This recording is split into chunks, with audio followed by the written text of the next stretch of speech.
It's not every day that overnight an industry is born, but that's sort of what's poised to happen next year when marijuana is legalized for recreational use. Until then, producers and retailers are scrambling to work out the hazy details of this new business and how it will work under the Ontario government's plan to regulate it.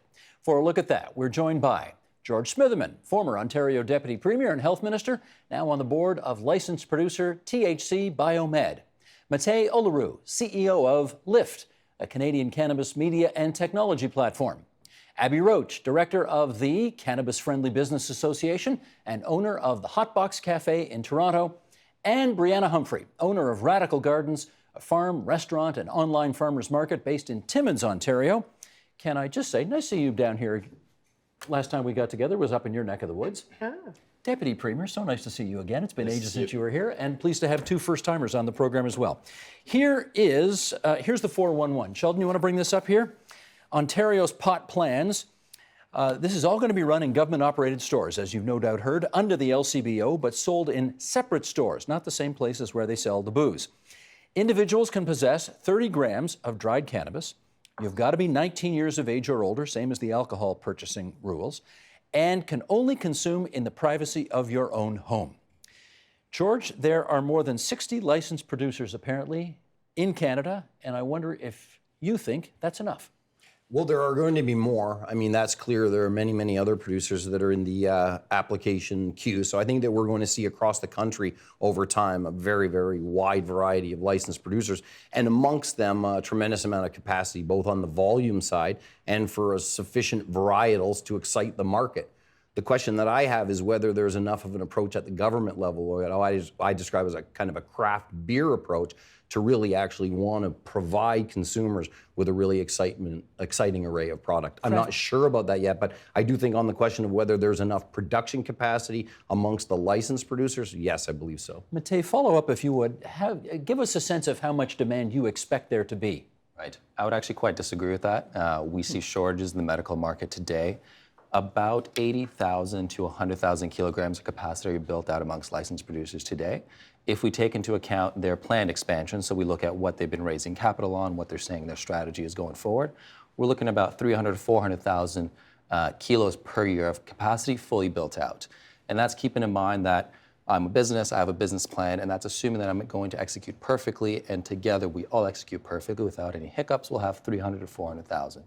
The anticipated demand in a recreational market is expected to be between 700,000 kilograms to 1 million kilograms a year. How do you know that? There was a Deloitte report that came out recently that cited these numbers, and it's not the first in such a series of reports. There's been cumulative research and studies that have kind of built up to this point, and we look at the capacity that licensed producers have today and what they've said they're investing to build out tomorrow, and marry that with socioeconomic trends amongst people consuming cannabis in Canada today, and match that with surveys. You did hear George say he expects there will be more capacity in the years to come. Maybe not right on day one, but in the years to come. That works for you, doesn't it? Definitely. I think the estimated supply shortage is thought to last until about maybe 2020, 2021. And these are, of course, all just educated inferences. By no means is it fact. Health Canada has received thousands upon thousands of applications, of course. They've approved only a tiny fraction. Do you know why? The government is slow and red tape is thick. Do you know something about that, Mr. Smitherman? The regulatory burden associated with being a licensed producer, I was leading an application and I no longer am. I'm just serving as a director on a public company. But the security requirements, the facility security requirements, and the criminal background checks, et cetera, on the individuals that would be on the license and playing roles in the organization is a very high test. That having been said, forming capital around the business has been quite successful for many people, and the capacity to expand, to grow to whatever that full market looks like is definitely there. Will there or can there be lags? Most definitely, those are easy to predict, and they have been predicted before, but whether they materialize or not, I think is a great unknown, because we really don't know the exact volumes that we're dealing with here. Brianna, 40 government stores to begin with. Adequate? No. No, only because I come from Northern Ontario, which is mostly forgotten about. So those 40 stores won't see anywhere near my community. You think most of them are going to, well, they will be. Most of them will be south of the French River. Oh, for sure. So for the entire city of Timmins, or should we say for the entire north of the province? What do you expect? I'm expecting one if we're lucky. One in Timmins. One in like Northern Ontario. Oh, come on, really? I mean, firstly, Maybe no one looks at Northern Ontario only as one. They at least look at it as Northwest and Northeast. So I would be really surprised. I would be really surprised if there wasn't a drive. They said 40 to begin. I'm not sure that's the right number. That's a lot of stores to open, but to the extent that a market emerges in North Bay, Sudbury, Sault Ste. Marie, Timmins, et cetera, I would expect all of those centers to see a store. To the extent so I don't think the idea that you're going to have one store and everyone's going to drive to one store in Northern Ontario. I don't think anyone's. I really wouldn't expect that as a model. But what I would like to see, so I don't want to be a defender of their plan, I think they've built a plan that is sensible and they have targeted towards people that are not consumers of marijuana. And I think now what we need to see from governments is a focus on the consumers of marijuana. And it'll be a big hurdle for them to get past that. I watch governments deal with the challenge of being in the casino business, being in the alcohol business and the like, and I think they'll get past that. But I think that there are models in Ontario, like agency store models and the like, that they could also look to adapt to be able to serve places that reflect Ontario's remoteness. Yeah. Brianne? No, I didn't say we would never get a store. We'll actually, not in the first wave, you said. Not in the first wave, probably not in the second, maybe if we're lucky on the third. Now, take into consideration... You mean Timmins in particular? Yes. Take into consideration that 3 weeks from now, our first ever medical marijuana clinic will open in Timmins with a population of 50,000 people. So if that's what I'm going off of, right? People have been forced to drive an hour just to get a medical prescription right now. I assume it's going to roll out much the same for recreational use. What about his notion that, in the north, unlike in the south, you've got these agency stores where you could sell, they sell booze out of regular corner stores right now in the north. They're just tucked away in the back. Could they do the same thing for marijuana? To be honest, by the looks of how this is going to roll out, I don't think that's going to happen. I think that's asking for too much out of the rules and regulations of what's about to roll out of Queen's Park. How about mail order? I think mail order is probably going to be our only way. However, that addresses the problem of shortages. So if you have to stock stores and you need to stock an online market, and you already have known shortages coming, I feel like that burden will probably be felt the most in my neck of the woods. Abby, let me ask you about potency. I want to know whether or not the strength of the product that you will eventually purchase from a government-run store will be, do you have any idea, would it be more or less to what you can buy on the street right now?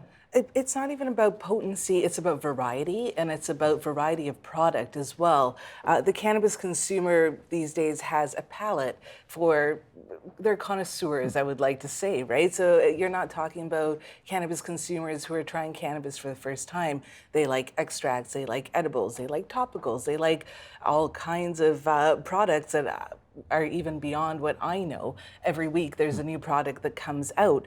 So it's not even about strength, it's about quality, and it's about the different products that will be available. And if you're talking about a CCBO model, right, that would only have dried herbs and maybe some oils of low potency, I think people will keep going to the gray market, or the black market as you'd like to call it, to purchase their products. As well, you're talking about the fact that these shops will not be able to display the product. You won't be able to look and touch it. So it'll be a lot like going into the beer store where the name of the company that you've never heard of is up on the wall, and you're going, I don't know, but I would like. This is how we purchased liquor 30 years ago. Exactly, but the cannabis industry, as you'd like to call it, has existed for many, many years, and it has bubbled illegally for a very long time. So to think that people would all of a sudden stop selling cannabis out of their homes or out of private retails is kind of silly notion. George. Three things, I think. Firstly, some of the cannabis that's been available for sale has been cannabis that was created in the name of medical marijuana and was surplus to the needs of the individual patient it was being grown for. Will we see a diminishing capacity on the part of those illegal growers who had the verbal means to sound legal, I would say? Are they going to go away, or are they all going to continue to grow? Because many of them are growing in 25, 50, and 75,000 square foot environments.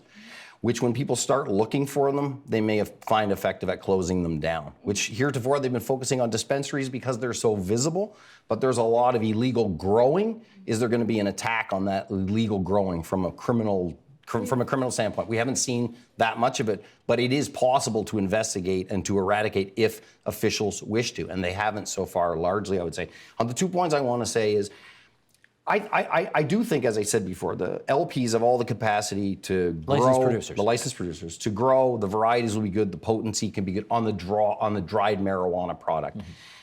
The question that I have is, what is the government's expectation that a consumer might actually wish to know the product before they buy it and start consuming? So there's no touch, there's no feel, and no experience. I go into a liquor store, is almost every time I'm offered a taste of something, even if my children are in tow. So they've gotten there on liquor to say, well, we need to have consumers that get a chance to sample a product, et cetera.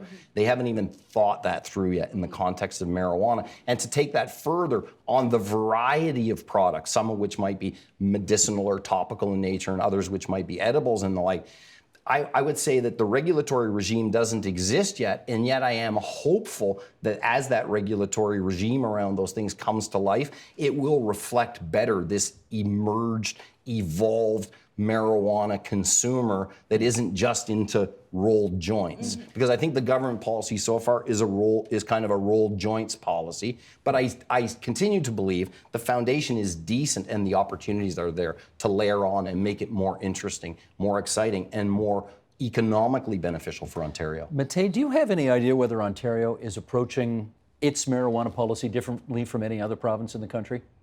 I think there's some factors around the fact that Ontario is seen often as a leader, what it does with alcohol in the country, so people will look to Ontario to set an example.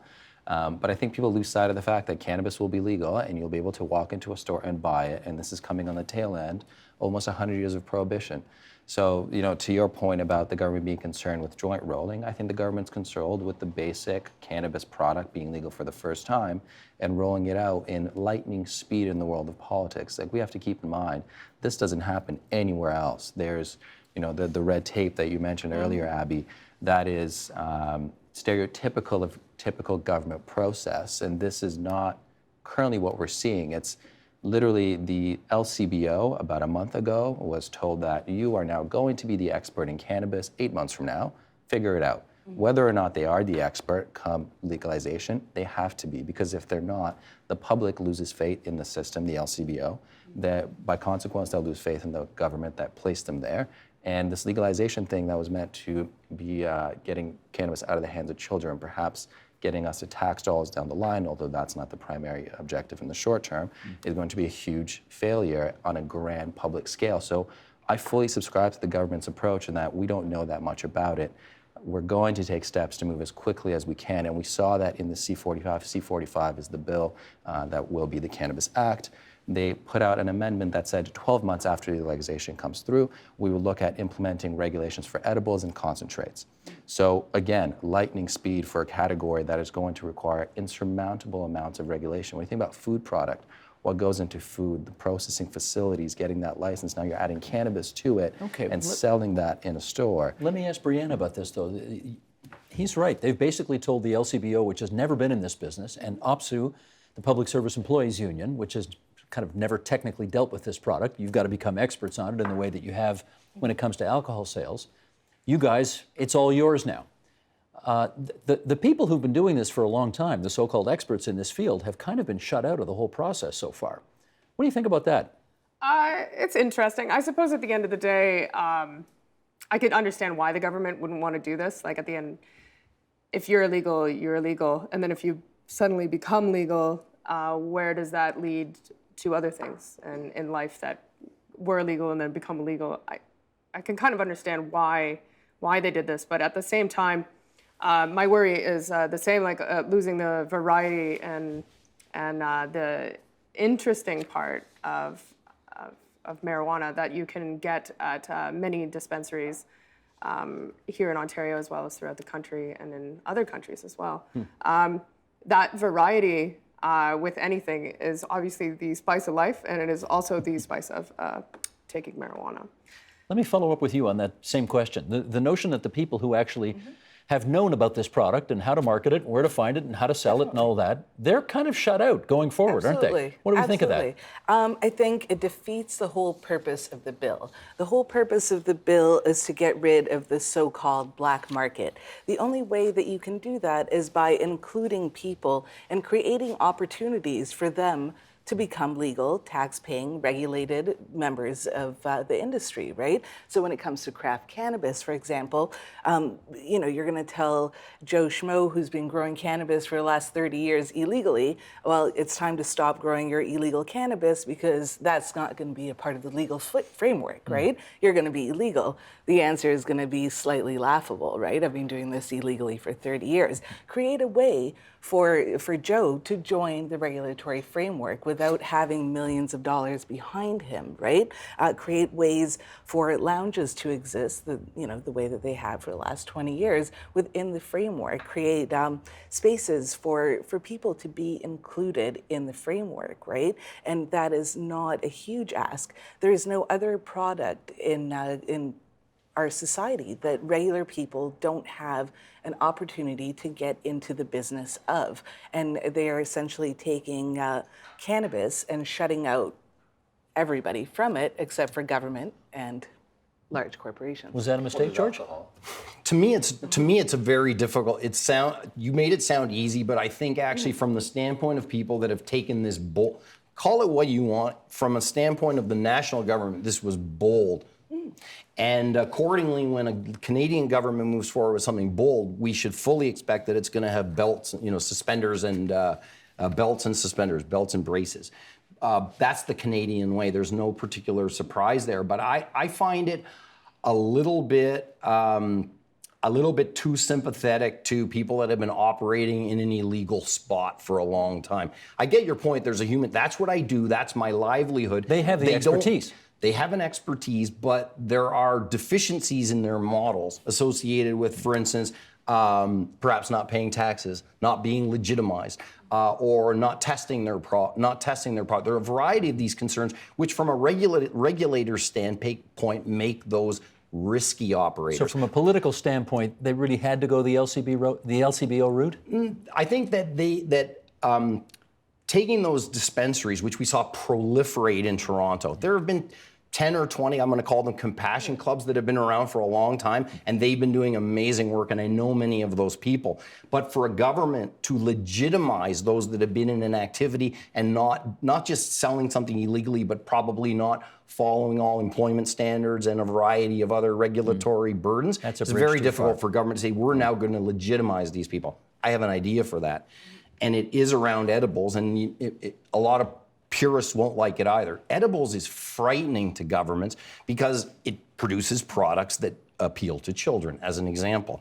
And so there's a lot of regulatory fright around this. I personally think that those folks that have been involved in the culture for a long time, in one way or another, need to be brought in. And one of the models that I think you could look at is giving opportunities for businesses around edibles to operate. But personally, I don't think that would mean local people making their own baked goods. Rather, I suspect a model where you'd have licensed producers providing marijuana to larger bakery operations and pre-packaging, labeling, and the like, and getting that out there. And at the community level, perhaps stores, cafes, and the like, which could evolve around that and selling some of the apparatus. So still the packaging of the edible provides the government, in a certain sense, that regulatory protection that they like, but could still be an opportunity to bring in at the community level so many of those people that are part and parcel of the culture. Well, this was your livelihood, or at least it was attempted your livelihood for a while, right? You have a bakery? I do. I own and operate my own farm-to-table restaurant. But you had a cooking class, didn't you? I do. I host cooking classes for medical patients. They have to bring their own bud. I cannot touch their prescription. I bring my own prescription and use that to show them how to make butter, tincture. Is this popular? It is. Is it working? It is. Do the cops bug you? Yeah, for sure. They do? Yeah. And what happens? Usually I receive a phone call from the police asking for a breakdown of my day. They always want to find out who's there, to which I respond, you can't actually ask that, right? Like it's a medical class. And then they drive by a lot. Like 6 times the last class What? that I What? noticed. It's Timmins. Forget it, Jake. It's Chinatown. Is that what you're trying to say? Yeah, like at the end of the day, like there's a reason that we would never even conceive of doing that. I could never open a dispensary. I spend all of a good portion of my time donating my time to people who are either looking for their license, require help, don't know how to make butter or anything, but can't necessarily afford our cooking class. We have to shut down our restaurant for 2 days. We are not allowed to have marijuana on the premises while we are cooking for just regular service. Our health unit doesn't want cross-contamination. The police, I guess, think that I'm just throwing weed in everybody's sandwiches. Maybe Timmins would be very happy. But we are forced to close for 2 days in order to offer this class. So every once in a while, we kind of throw it up, and then we have to take it down because we get booked for some other stuff. Matej, let me make the comparison to craft breweries, of which there were, I guess, about 30 7 years ago, and today there are almost 200 in the province. This has really taken off. Do you see something similar happening in the cannabis business? My guess would be an educated guess. I think a good data point is to remember that in Ontario today, there are more private doors to alcohol than public. So by that I mean combining the amount of wine racks, beer stores, and grocery stores on the aggregate, there are more doors to those types of establishments than to an LCBO. That took time. You know, we all celebrated the beer in the grocery stores just a few short years ago and heralded it as a massive change in the way Ontarians think about alcohol and where it can be bought. And keeping in mind the stage that we are now in cannabis, 1 year before recreational cannabis even exists, I think there is an opportunity for more private doors to exist in the long run than public. And looking out west, we have seen the BC government signal not one way or another clearly yet, but they have not closed the door on current operators or growers in the retail or growing space in Vancouver, perhaps giving a head nod to the IP that exists there, but also the livelihood that people have built up and kind of the economy that is around cannabis. But Vancouver did something that no one else in the country has, as far as I know, which under frustration from the old Harper government's inaction, they actually moved, I'm going to use the expression, to legitimize their dispensaries, put them through a municipal planning process, some closed, forced to move, distance from school, these kind of considerations. 15 of them or something like that have been sort of validated. And this is the backyard of the justice minister also, so you can imagine the Vancouver politics must factor into this nationally. But that's the only place in the country where there's been any of that step towards dispensary level legitimization. And Victoria as well. Oh, Victoria followed suit on Vancouver, you're correct, yeah.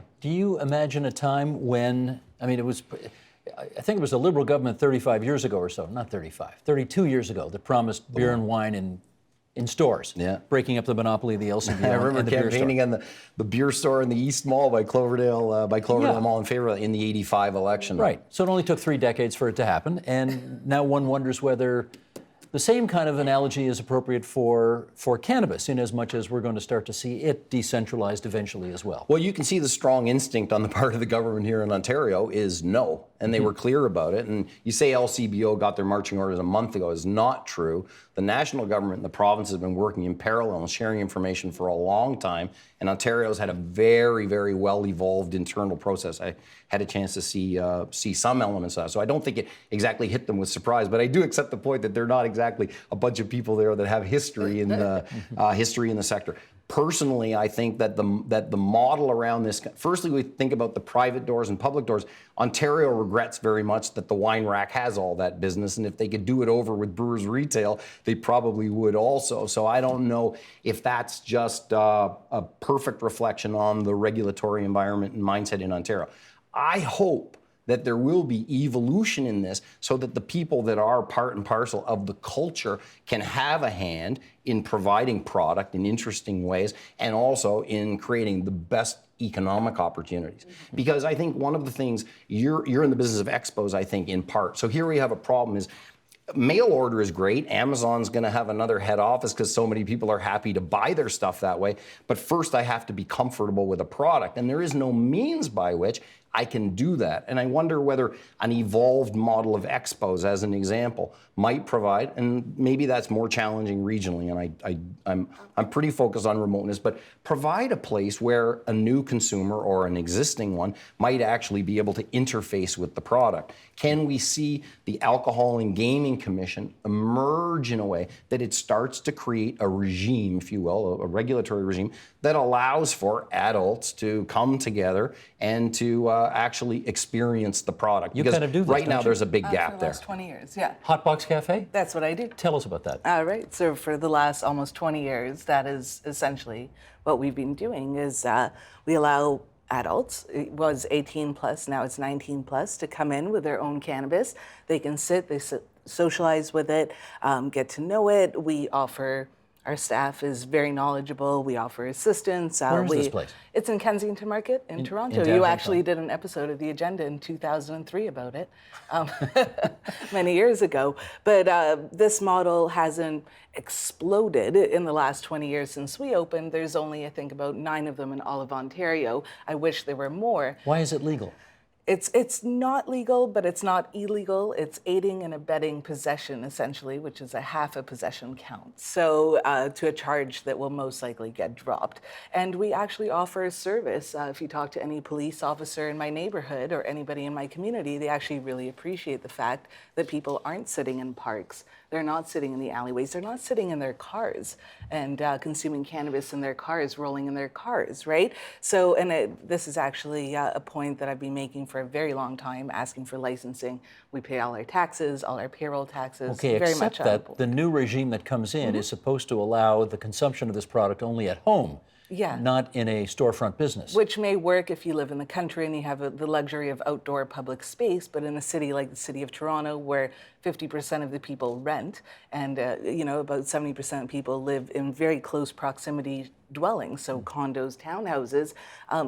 Are you really taking into consideration people who live with their children, people who live next to neighbors who can't be around smoke? I think vapor lounges and the idea of allowing vaporization and also being able to sell vaporizer technology within these lounges, like vaporizer pens, also encourages safer use. It's better for public health and safety. Let me just understand this, though. Yeah. Are you out of business as soon as the new regime comes in? Not necessarily. Not necessarily. Well, you need to be grandfathered or get a loophole or something, because Or fly under the radar. as we have for 20 years. No, we've had a motion.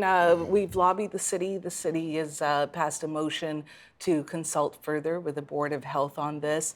We've been talking to the province for a very long time about this. And I think it's something that they need to... Consumption is even a bigger subject matter to me than the retailing, because where people consume their cannabis and where they're allowed to consume their cannabis is even a greater problem, and how they consume their cannabis. And I think encouraging vaporization over smoke is definitely the way to go, and having places like vapor lounges, which encourage safer consumption methods, is definitely something that the government should be encouraging and not discouraging. I really agree with the point on vaporization. I think one of the great pieces of legalization is the opportunity for public health officials to begin to present helpful public policy and health arguments to people, like, hey, it would be a lot better if you were vaporizing than consuming the marijuana another way.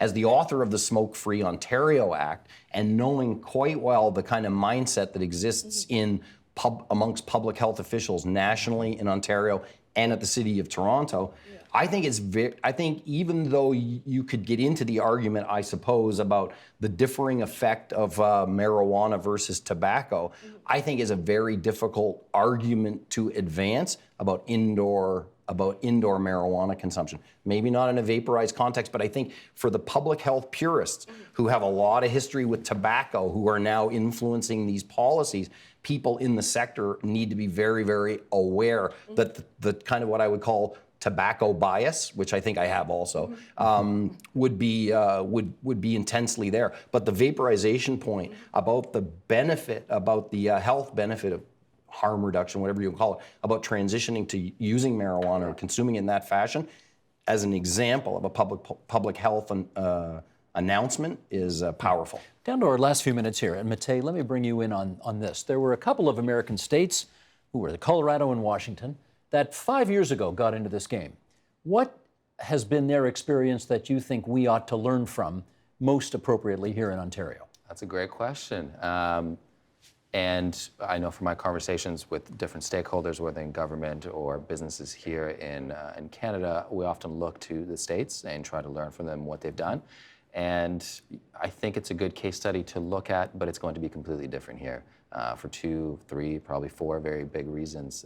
The main one being the fact that Canada would be a federal top-down legalization, whereas in those states we saw a ballot approach. So the people got together and they said, it was put on the ballot and the people voted on it, and then it became legal. Whereas here we had the government put forward this as an election promise. The other thing that happens is, I actually saw a study the other day that I believe it was in Colorado. The consumption amongst youth didn't go up after legalization, but we have to keep in mind that age in that state was 21, just like it was with alcohol. So when you are used to a societal landscape where alcohol cannot be consumed until 21, and then cannabis follows suit, that gap, that three-year gap between being 17, 18, and 21 makes a huge difference for consumption in youth. So, I've heard people quote that study and say, well, when we legalize here in Canada, we're preventing or getting out of the hands of youth, but really it will be more accessible, more visible in a way to youth just by virtue of the fact that cannabis or alcohol can be consumed at 19 so here. In effect, teenagers are still going to get this on the black market because they can't get it legally. Well, I think, if we look at prohibition for alcohol, it took about 15 years for post-prohibition alcohol sales to reach that of pre. So after prohibition ended, it took about 15 years for legal consumption, legal sales of alcohol to reach that level again. With cannabis, it is easier today to get cannabis as a teenager and adolescent than alcohol, but that is because it is freely available. I do believe in the regulated market it will be harder. Keep in mind, short term, people will be able to access the black market still. Long term, it would still be harder. Is Ontario, by getting in 5 years after these other states, too late to the party to become a major North American player in this business? I definitely don't think so, no. Again, keeping in mind having federal legalization in Canada has really put us on the world stage, and we see international stakeholders looking to Canada as having a leadership position. And centralized scale. I mean, if the LCBO wished to become a dominant world player in the distribution, leave aside the retailing aspect. As they are for alcohol. Right. I mean, they could choose not to be a frontline retailer of alcohol and still be an extraordinary, powerful distributor. And Ontario has that scale if they wish to do so, because many other provinces also, I think, would be inclined to follow suit. New Brunswick signed a contract with just 2 providers, 2 LPs. I don't know how many varieties that covers, but I don't know why it's necessary. There are many products out there. It's a high value product. We have lots of expertise at shipping this stuff around, either on the pharmaceutical side with huge companies like McKesson or LCBO. They have all the capacity, if they wish to be a dominant player. And because capital raising has been possible in Canada, whereas in the United States, a lot of money stays away from marijuana because of the absence of, because at the national level, it's still a restricted substance and the like.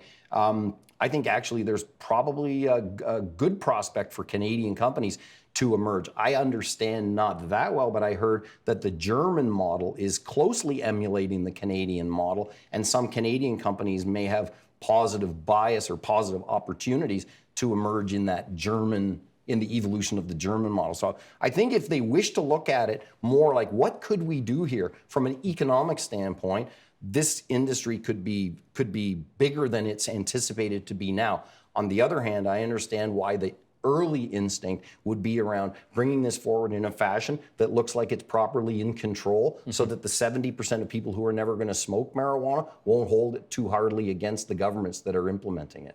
I think that's been their bias. Which does suggest that there's a next June 7th, 2018 angle on this. The Liberals, I think, as I've suggested to them, they need to get themselves in a position that when you knock on a door, and you're a politician, you've experienced lots of marijuana consumed in the home environment, you need those people to come to the door as kind of positive about what's going on. At the moment, it would be my experience that many of the people that the politicians would expect to be happiest are the grumpiest. And I think that's a problem for Liberals. Gotcha. They've satisfied, I think, the concerned folks about, is this going to be proper? But maybe left behind the consumers. That is our time, ladies and gentlemen. Thank you so much, all of you, for being here with us tonight. George Smitherman, the former health minister, former deputy premier, Abby Roach, director of the Cannabis Friendly Business Association, and the owner of the Hotbox Cafe in Kensington, Brianna Humphrey, Radical Gardens, coming down from Timmins for us. Thank you very much, Brianna. Matei Olaru, CEO, Lyft.co. Thanks, everybody. Thank you. Help TVO create a better world through the power of learning. Visit TVO.org and make a tax-deductible donation today.